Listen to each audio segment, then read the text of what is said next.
네, 안녕하세요 여러분. 현수입니다. 오늘 영상에서 다룰 내용은 아파치 스파크의 셔플이라고 하는 특성에 대해서 설명을 드려볼까 합니다.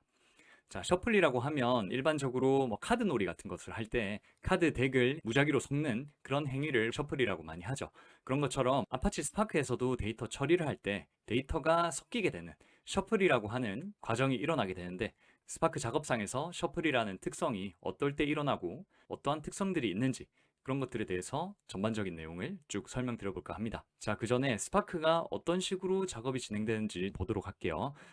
여기 보이는 이 사진은 분산 컴퓨팅 환경의 상황을 아키텍처로 그려왔습니다. 그래서 마스터가 한 대 있고요. 아래에 워커가 세 대가 이런 식으로 있는데, 이 마스터와 워커 세 대가 마치 하나의 컴퓨터처럼 활동을 하면서 힘을 합쳐가지고 작업을 처리하게 되는 것이죠. 그러면 어떠한 장점이 있냐? 한 대의 컴퓨터를 사용해서 작업을 할 때에 비해서 병렬 처리가 가능하고요. 당연히 CPU나 메모리 같은 자원의 이점도 분명 생기겠죠. 저장소에 대한 이점도 생길 것이고요. 왜냐하면 서버가 많이 묶여가지고 작업이 진행되니까. 자, 이러한 상황에서 일반적으로 아파치 스파크가 작업을 처리하게 되는데, 자, 처음에 작업자가 해당 스파크 클러스터에 작업 요청을 하게 되면 마스터 쪽에서 실행 계획을 잡아가지고 각 워커들에 뿌려요. 그렇게 되면 워커 노드들은 어떤 작업을 할지 할당을 받게 되죠.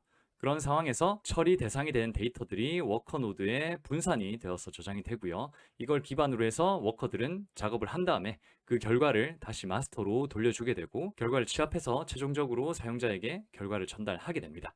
자, 제가 간단하게 설명드렸는데, 아파치 스파크 관련된 전반적인 개념들은 제가 아파치 스파크 개념 정리하기 영상에서 자세하게 더 다뤘으니까 그 부분을 참고해 주시면 이해하시기가 더 편할 것 같고요.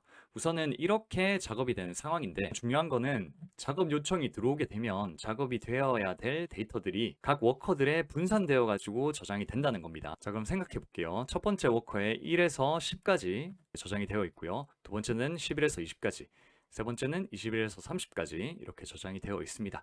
자, 이런 경우에 각각의 노드들의 모든 데이터가 다 들어있진 않죠. 하지만 만약에 작업자가 집계하거나 정렬하는 것과 같이 이 모든 데이터를 다 봐야 되는 그런 상황이라면 이 워커들 간의 데이터들의 교환이 발생을 한다는 거예요. 자, 그래서 두 번째 노드에 있는 일부 데이터가 첫 번째 노드로 갈 수도 있고, 첫 번째 노드에 있는 데이터가 세 번째 노드로 갈 수도 있고요. 세 번째 노드에 있는 데이터가 두 번째 노드로 갈 수도 있는 거예요. 그러니까 집계나 정렬이나 조인 같은 그런 연산을 하기 위해서는 단일 노드에 있는 데이터만으로는 충분치 않기 때문에 노드들 간에 왔다 갔다 하는 과정이 필요한데, 그 과정을 셔플이라고 말합니다. 자, 밑에 그림을 보면 조금 더 직관적으로 이해하실 수가 있을 것 같은데, 자, 작업에 필요한 데이터가 이렇게 세 개의 노드에 무작위로 분산이 되어서 저장이 되어 있습니다. 자, 그런데 이 워커 노드를 기반으로 해서 조인 연산을 한다고 쳐볼게요. 그랬을 때 이 분홍색은 1번, 노란색은 2번, 파란색은 3번 아이디를 가지고 있는 데이터라고 쳐보겠습니다. 지금은 1번 아이디 있는 게 세 노드에 다 분산되어서 저장이 되어 있는데, 조인이 조금 더 원활하게 되기 위해서는 그 노드에 그 아이디를 가진 데이터를 1번 노드로 몰고요. 그리고 3번 아이디를 가진 데이터가 지금은 모든 노드들에 다 분산이 되어서 저장이 되어 있지만, 그 3번 아이디를 가진 데이터를 두 번째 노드로 다 몰아넣고 나머지 데이터들도 이렇게 몰아넣는 거예요. 그러니까 조인을 할 때 특정 컬럼을 기반으로 조인을 하잖아요. 그룹 바이도 그렇고 정렬도 그렇고요. 특정 컬럼을 기반으로 어떠한 연산을 하게 되는데, 그럴 때 그 연산의 효율성을 위해서 그 특정한 아이디들을 하나의 노드에, 좀 더 자세히 말하면 하나의 노드 안에 있는 파티션에 몰아넣는 것이 이후 연산에서 훨씬 더 효율적인 경우가 많다는 겁니다.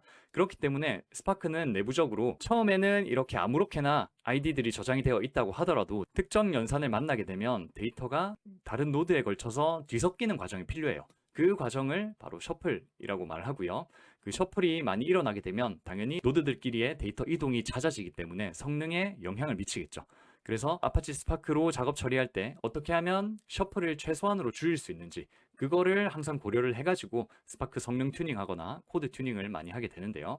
그래서 다시 좀 정리하자면, 스파크가 작업을 할당받게 되면 일단 각 노드에 있는 파티션으로 데이터를 분배를 하게 됩니다. 하지만 그 연산이 만약에 어떠한 키를 기반으로 조인을 하거나 그룹 바이를 하거나 정렬을 하거나 하는 종류의 연산이라고 한다면, 효율성을 위해서 무작위로 들어가 있는 데이터들을 노드들끼리 파티션끼리 옮겨가면서 쭉 모아주는 과정이 필요한데 그 모아주는 과정 중에서 셔플이라는 것이 일어나게 되고요. 스파크 연산에는 셔플이 일어나는 연산이 있고 또 셔플이 일어나지 않는 연산이 있어요. 그것들을 저희가 실습을 통해서 좀 알아볼 거고, 이 셔플이란 각 노드에 있는 파티션들에 걸쳐서 데이터가 이동하는 과정이기 때문에 성능에 상당히 많은 악영향을 줍니다. 작업 처리를 위해서 어쩔 수 없는 과정이지만 셔플이 많이 일어나게 되면 성능에는 좋지 않아요. 그래서 스파크 성능을 높이기 위한 어떤 튜닝 포인트 중 하나는 셔플을 어떻게 하면 최소한으로 가져갈 수 있을지, 그게 또 포인트가 될 수가 있는 그런 개념이 셔플이 되겠습니다. 자, 그래서 곧바로 있을 실습에서 알아볼 거는 셔플을 일으키는 연산이 있고 셔플을 일으키지 않는 연산이 있다고 말씀드렸어요.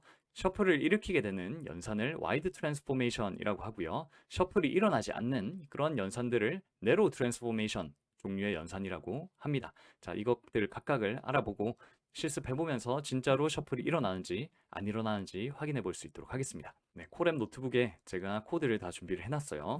일단 스파크 세션 생성을 하고요. 랜덤한 데이터를 하나 만들 겁니다. 자, 이 데이터는 총 행의 개수가 100만 개고요. 자, 어떻게 생겼냐면 카테고리, 프로덕트 아이디, 그리고 수량, 타임스탬프 이렇게 4개의 컬럼이 있고요. 카테고리별 레코드 수는 상당히 고르게 분포되어 있습니다. 네, 이런 식으로 된 임시 데이터예요. 자, 그러면 내로우 트랜스포메이션부터 볼게요. 이 연산은 한 파티션의 데이터가 다른 파티션으로 이동하지 않는 변환입니다. 그러니까 노드 안에 파티션으로 쪼개져서 저장이 되어 있을 거잖아요, 데이터가. 그 노드들끼리 그리고 파티션들끼리 데이터가 섞이지가 않는 거예요. 그러니까 셔플이 일어나지 않는 종류의 연산이란 것이죠. 대표적으로는 어떤 게 있냐면 단순히 컬럼을 선택하는 셀렉트 메소드, 그리고 새로운 컬럼을 추가하는 거, 그리고 삭제하는 거, 혹은 필터링 같은 것들, 이런 것들이 셔플 연산을 일으키지 않는 종류의 연산이 되겠습니다. 자, 그래서 생각해보면 필터 같은 것들을 한번 볼게요. 기존에 이렇게 저장이 되어 있는데 필터를 한다라고 하면 분홍색만 필터를 한다고 쳐볼게요. 그러면 여기서 굳이 셔플할 필요 없이 분홍색만 빼면 되겠죠.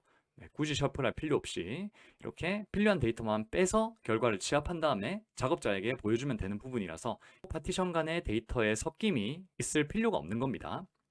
그리고 셀렉트 연산도 보게 되면 이 데이터가 가진 특정 컬럼을 선택하는 거죠. 그래서 특정 컬럼들만 선택해가지고 취합한 다음에 보여주면 되는 거기 때문에 굳이 셔플이 필요 없습니다. 셔플이 일어나지 않는 거죠. 이러한 연산들이 대표적으로 내로우 트랜스포메이션을 일으키게 되는 연산이고요. 굉장히 빨리 끝나죠. 이런 것들은. 그래서 효율이 좋은 메소드들이 되겠습니다. 자, 그래서 위에 있는 이 100만 개의 샘플 데이터를 기반으로 내로우 트랜스포메이션을 일으키게 되는 연산들을 실습을 해볼게요. 첫 번째는 필터 연산인데요. 여기서 필터를 한 다음에 explain 메소드를 통해서 실행 계획을 볼 거예요. 그래서 그 실행 계획에 셔플 관련된 계획이 있는지 없는지를 확인하도록 하겠습니다. 일단 이렇게 보게 되면 지금 물리적인 플랜이 스캔한 다음에 필터 하고 끝났어요. 셔플이 있는 연산이라면 중간에 이런 식으로 익스체인지 같은 계획이 같이 포함이 되어 있어야 되거든요. 그런데 현재 아무것도 없죠. 이런 걸 보면 셔플이 일어나지 않은 내로우 트랜스포메이션이 발생한 연산이구나 라는 것을 확인할 수가 있겠습니다. 자, 밑에 select도 그리고 with 컬럼도 바로바로 실행을 해보면 exchange 관련된 플랜이 전혀 잡혀있지 않은 것을 확인할 수가 있겠습니다. 자, 그럼 바로 wide transformation으로 넘어가가지고 이거는 뭐냐면 같은 키의 데이터를 모으기 위해서 파티션 간 데이터 이동이 필요한 그런 변환 메소드들이 되겠습니다. 그래서 아래에 표에 있는 이러한 메소드들이 실행이 되면 wide transformation이 스파크 내부적으로 일어나게 되는 거예요. 자, 보면 그룹 바이 같은 거, 그리고 집계, 그 다음에 카운트, 그 다음에 조인 연산, 그리고 정렬 같은 이러한 연산들이 아파치 스파크에 던져지게 되면 스파크 내부적으로 와이드 트랜스포메이션이 일어나게 됩니다. 자, 이것도 한번 생각을 해보면 조인 같은 경우는 이렇게 무작위로 되어 있다고 하더라도 특정 키를 기반으로 다른 테이블과 합쳐져야 되기 때문에 같은 키는 같은 파티션으로 모아주는 그런 파티션 간의 이동 과정이 필요하게 되고요. 그룹 바이 같은 경우도 이런 식으로 여러 파티션에 분산되어 있는 데이터를 특정 키 기반으로 해서 하나의 파티션으로 합쳐주는 그런 연산이 내부적으로 적용이 됩니다. 자, 이런 식으로 되는 거죠. 그래서 내로우 트랜스포메이션은 그냥 파티션들 간의 어떠한 데이터 이동 없이 그 파티션 안에서 연산이 끝나는데 와이드 트랜스포메이션 같은 경우는 파티션들 간의 데이터 이동이 이런 식으로 많이 발생하게 되는 종류의 연산이 되겠습니다. 그럼 그룹 바이 먼저 테스트를 해볼게요. 카테고리를 기반으로 그룹 바이 한 다음에 explain 메소드 찍어서 실행 계획을 보도록 하겠습니다. 자, 이렇게 보면 이 실행 계획은 밑에서부터 위로 읽는 건데, 자, 먼저 스캔을 하고요. 쭉쭉 이런 과정들이 들어가게 되는데 중간에 뭐가 있나요? 이렇게 exchange라고 하는 게 있죠. 이게 들어갔다면 셔플이 일어났다라고 추정을 할 수가 있는 겁니다. 자, 밑에 조인도 볼게요. 자, 조인은 이렇게 작은 테이블을 하나 생성한 다음에 카테고리 키를 기반으로 해서 이너 조인을 했는데, 여기도 explain을 보게 되면 exchange가 이런 식으로 들어가 있죠. 내부적으로 셔플이 일어났구나 라는 것을 확인할 수가 있는 겁니다. 자, order by도 보게 되면 이런 식으로 exchange가 들어가 있죠. 자, 이렇게 실행 계획만 보더라도 이 연산이 narrow transformation인지 아니면 셔플이 있는 wide transformation인지를 확인할 수가 있는 겁니다.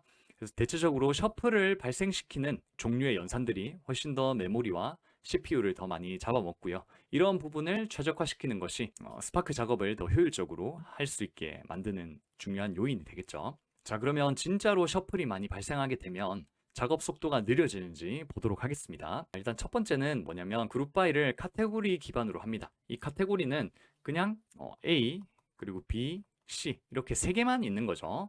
세 개만 있는 거기 때문에 이 각 파티션에 분산되어 있는 이 A, B, C라고 하는 키들을 모으는데 그렇게 많은 셔플이 발생을 하진 않아요. 자, 그래서 보통 낮은 카디널리티의 컬럼, 그러니까 고유한 값이 적은 거죠. 이 카테고리 같은 경우는 고유한 값이 3개죠. 이런 낮은 카디널리티 컬럼으로 그룹화해서 하는 연산의 경우에는 셔플이 그렇게까지 많이 발생을 하진 않습니다. 그래서 작업 속도가 더 빨라지게 되고요. 자, 밑에서 비교해 볼 높은 카디널리티의 컬럼, 대표적으로는 ID 같은 것들이 있겠죠. ID는 행이 100만 개면 유니크한 값도 100만 개죠. 그래서 이거는 굉장히 높은 카디널리티를 가지고 있기 때문에 이 컬럼을 기반으로 그룹 바이 연산을 하게 되면 셔플이 굉장히 많이 발생하게 돼요. 그래서 앞서서 한 낮은 카디널리티 컬럼에 비해서 훨씬 더 처리 속도가 늦을 겁니다. 자, 이 속도를 비교해 보도록 하겠습니다. 자, 그럼 첫 번째 실행해 보도록 하겠습니다. 자, 낮은 카디널리티 컬럼으로 그룹화했을 때는 약 2.66초가 걸렸고요. 두 번째 실행해 볼게요. 자, 높은 카디널리티 컬럼으로 그룹 바이 했을 때는 약 4초가 조금 넘는 시간이 걸렸어요. 이게 컬럼이 별로 없고 행도 100만 개 정도, 스파크 입장에서는 그렇게 크지 않은 데이터를 기반으로 해서 비교를 했기 때문에 시간에 큰 차이는 나지 않았지만 그래도 이렇게 1초가 넘게 시간 차이가 난 것을 확인할 수가 있겠습니다. 그래서 이 실습 2개만 비교하더라도 불필요하게 많은 셔플은 연산 속도를 느리게 한다는 것을 저희가 알 수가 있는 것이죠. 네, 이렇게 오늘 영상에서는 아파치 스파크의 굉장히 중요한 특성 중 하나인 셔플이라고 하는 개념에 대해서 알아봤습니다. 데이터를 분산 환경에서 아파치 스파크가 처리를 할 때 처리 대상이 되는 데이터가 각 노드의 파티션들로 쪼개어져서 들어가게 되는데, 특정 연산을 만나게 되면 그 파티션에 있는 데이터들 간에 이동이 필요한 경우가 생기게 되죠. 그렇게 이동이 되는 것을 셔플이라고 말하고요. 이 셔플 작업은 아파치 스파크 작업을 할 때 성능에 악영향을 미치는 그러한 특성이기 때문에 이 부분을 최소화할 수 있도록 튜닝해 주는 것이 중요하고, 어쩔 수 없이 셔플이 일어나는 연산이 있고요. 그리고 셔플 없이 처리할 수 있는 연산이 있었는데 그 두 개에 대한 차이들을 실행 계획을 통해서 알아봄으로써 실제로 네로우 트랜스포메이션이 되었구나, 와이드 트랜스포메이션이 되었구나, 이러한 정보들을 알아보는 시간을 가졌었습니다. 오늘 다룬 이 스파크의 셔플이라는 주제는 데이터 엔지니어 관련된 면접에서도 굉장히 단골로 많이 나오는 그런 주제일 수가 있을 것 같아요. 그래서 평소에 셔플이라고 하는 개념에 대해서 잘 인지를 하지 못하고 그냥 판다스 사용하듯이 아파치 스파크를 쓰셨다면 이번 기회로 셔플이라고 하는 중요한 특성에 대해서 잘 이해를 하시고 더 효율적으로 아파치 스파크를 쓰실 수 있는 계기가 되었으면 좋겠습니다. 네, 그래서 제가 오늘 준비한 영상은 여기까지고요. 자, 이 영상이 많은 분들께 도움이 되기를 바라면서 여기서 영상 마무리하도록 할게요.